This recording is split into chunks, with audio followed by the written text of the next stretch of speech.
I'm Destiny, and today I'm going to talk to you guys about social media. So within the last 10 years, technology has become more advanced than ever before. With updated technology, the uprise of social media has come about. Every year, there is a new form of social media hoping to gain interest of many people, particularly millennials, so they could be the #1 social media source in the market.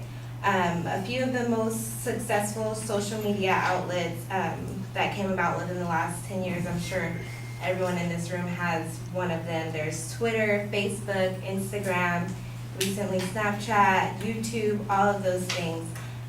So due to the uprise of social media, it has become many things for people. An outlet, a way to network and connect with others, a quick and effective way of communication, and most importantly, which I'll be talking about today, a source of information.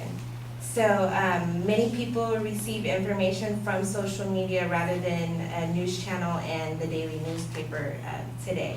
So my proposition is that social media has had a positive effect on the way that we now receive information. Because of social media, news and information is delivered at a quicker pace than ever before.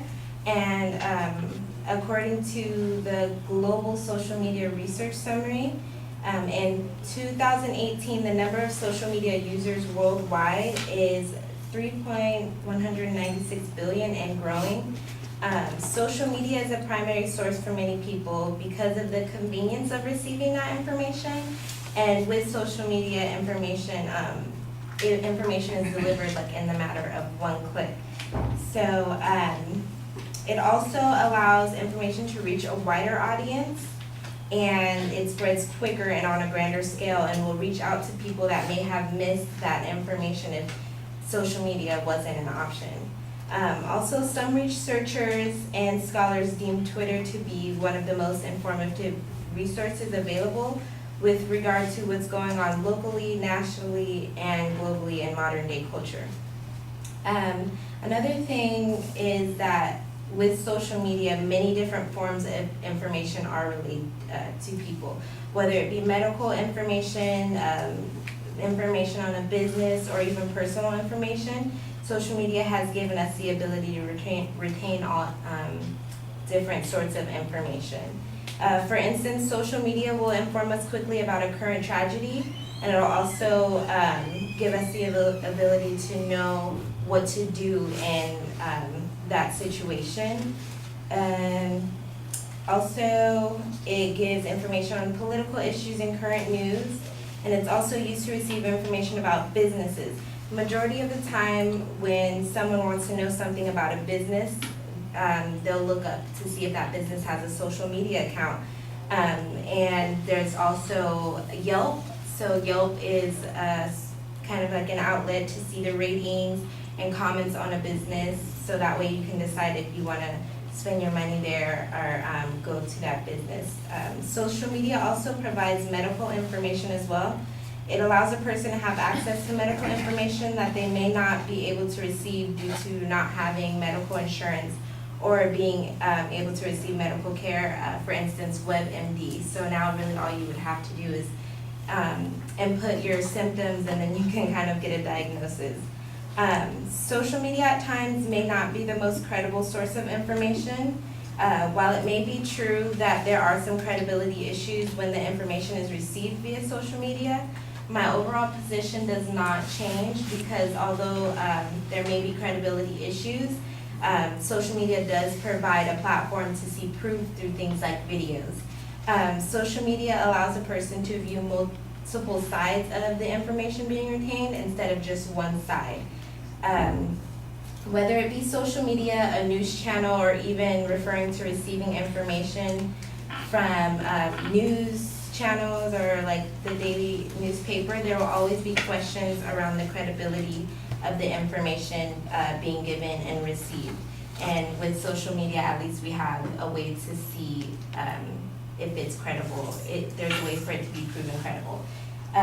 So in conclusion, with the rise of social media, more people are using it as a primary source of receiving information. And this has overall had a positive effect on the way that we receive that information. Whether it be medical or information on our current or upcoming tragedy, social media has become a more quick and convenient way to gain knowledge and to get information. And the amount of social media users is growing daily, so I could imagine this remaining the primary source for us. Thank you.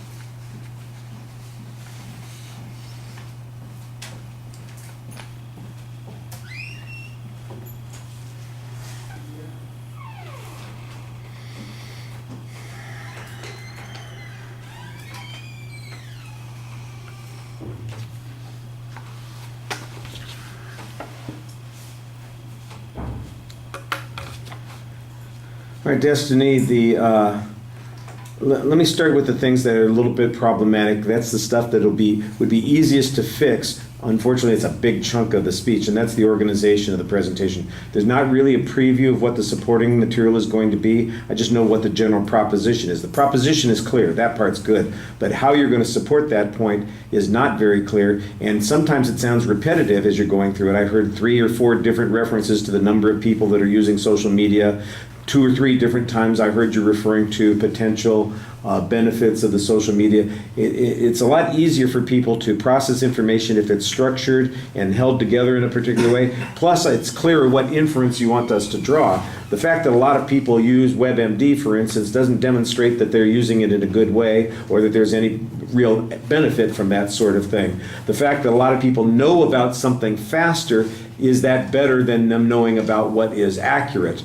The idea that we're going to have multiple points of view on things, that's great unless we are indulging points of view that, for instance, are extreme or problematic, and that seems to be one of the big criticisms of social media, is that there's kind of an echo chamber for extreme views. And so I think you need a little bit more structure for the speech, and you kind of go through a lot of potential issues that I think you've got a good argument there someplace, but it needs to have a structure to hang on as it is. There's controversy on this subject, so I don't think that that's problematic. And you do try to explain the things that you're talking about. I think you do a good job sort of talking about why something is good or how it's supposed to work. You need to do a better job of proving those kinds of things, like the example of WebMD, or that people know something quicker. Well, how is that good? What does it benefit local businesses, like you were talking about on Twitter or some of those other, like Yelp? So do local businesses benefit from that sort of thing? And so that's a positive effect. That would support the position that you're taking. So we need some information like that. There was a generic quote from Twitter about Twitter. I don't know who the source was, and that was a little, I think, thin. You had a source citation on the total number of users of social media around the world, and those were the 2 source citations I heard in the presentation. And you had almost a 6.5-minute speech. I'm sure that you got some information from other places, but it's not being cited in the speech, so you want to do that a little bit more. The presentation, for the most part, is pretty good. Sometimes you seem a little reticent to talk directly to the audience, but for the most part, you seem comfortable, and it was easy to understand you as you were speaking. I just think that you'd be more confident and more effective if you had like a stronger focus on what you're saying on the individual points and move forward that way. All right, thank you.